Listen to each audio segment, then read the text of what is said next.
जब सुने के होई भोजपुरी गाना बस बजे के चाही गाना।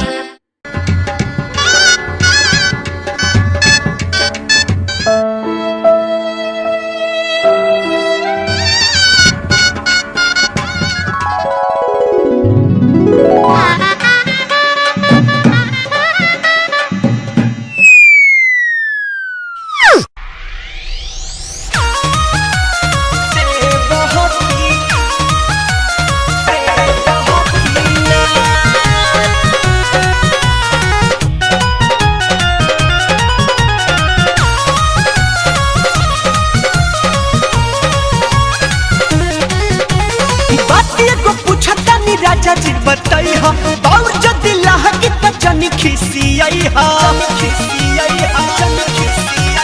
बतिए को पूछता नी राजा जी बताई हा बाउर जदी लाह की तचनी खिसियाई हा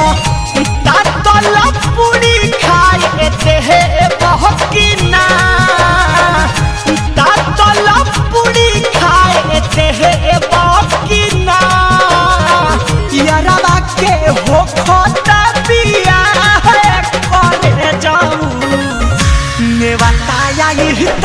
जायते बहुत की ना हो मैं बताया तो जायते बहुत की ना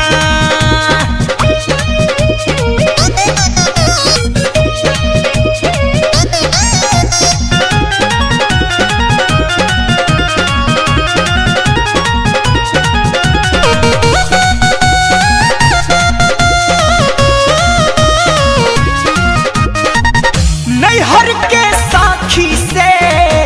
चलल बह पता हो काटिल के आई घरे हमारा पूछता हो हमारा पूछता हो नैहर के साखी से चलल बह पता हो काटिल के आई घरे हमारा पूछता हो अंतिम मिलन हो भेटाए ते है बाकी ना अंतिम मिलन हो भेटाए ते है बाकी ना यारा के हो खोता दिया हो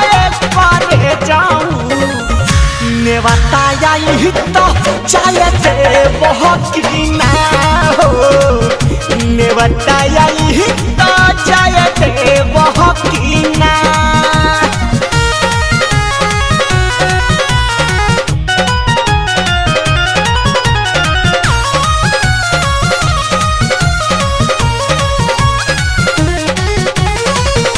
जवन तू कहवा पिया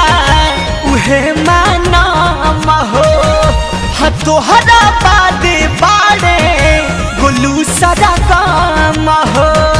गुलू सदा काम हो जवन तू कहवा पिया उहे माना महो तोहरा बादे बाड़े अकू सदा काम हो कनिया के जुड़ाए है बहुत की ना बोला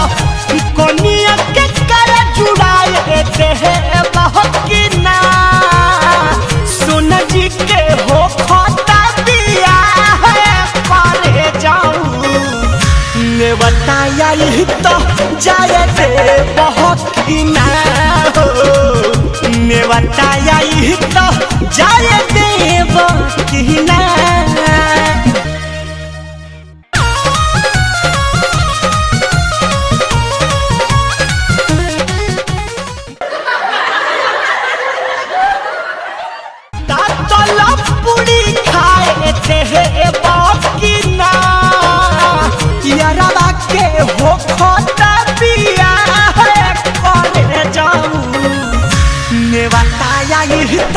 जायते बहुत की ना